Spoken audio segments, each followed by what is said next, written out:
moet een ontwerp maken voor de openbare ruimte hier. En in die 5 weken ga ik proberen laten inspireren door de omgeving. En dat doe ik door wandelen, met bewoners praten, fietsen, foto's maken. En alles wat ik verzamel, alle informatie, probeer ik een beeld uit te destilleren, zeg maar.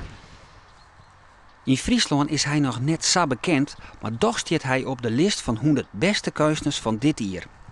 Stichting Kunstwerk, die het project Art Eco betocht heeft, had de Reinier Lagendijk uitgekozen omdat hij een soort met natuurlijke materialen werkt. Nou, dit is het duindoorn. Die ken ik eigenlijk helemaal niet. Het is eigenlijk best wel heel bijzonder hè, dat dat een hele kwekerij van is hier. Het is binnen lekker, hè? Ik vind ze een beetje te zuur. Ja, ik ben eigenlijk een soort beeldhouwer. Alleen mijn materiaal is de natuur. Dus ik werk uitsluitend met levende materialen, dus planten en bomen. Ik heb hier een voorbeeld staan van een werkje.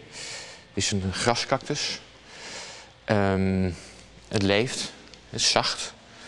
En zeg maar mijn vertaling van laat ik zo zeggen dat ik natuur probeer te vertalen naar mijn eigen werkelijkheid, hè? Mijn beleving.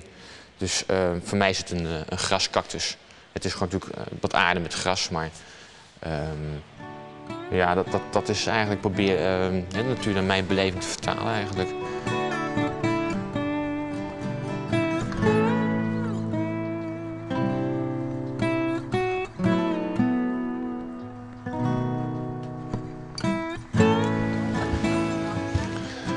Zo, nou hier woon ik tijdelijk. En hier heb ik natuurlijk al die lekkere producten van het bedrijf. Bosbessen en duindoorn. Kende ik eigenlijk helemaal niet. Dat is heel erg lekker. Nou, hij logeert hier dus een tijd bij ons en we hopen, we proberen het een aangenaam verblijf voor hem te maken. En natuurlijk bij te dragen tot inspiratie. Hè? Ja. Hoe dan? Hoe doe je hem dat? Nou, door hem mee te nemen in onze wereld, in ons bedrijf natuurlijk. In de fruitkwekerij mag hij van alles gaan doen.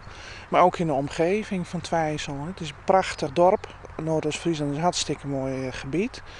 En dat willen we hem ook laten zien. En we hopen dat hij daar wat mee gaat doen. Het is uiteindelijk de bedoeling dat wat hij hier gaat maken, dat het hier ook geplaatst wordt. Dus in die zin is er dan ook een hele directe verbinding tussen zijn verblijf hier, de omgeving en het uiteindelijke kunstwerk. Of ik iets speciaals zoek? Nee, dat laat ik gewoon wat open. Ik loop gewoon rond met de camera en ik fotografeer gewoon dingen die ik interessant vind. En en dan hoop ik uiteindelijk dat daar iets uitkomt.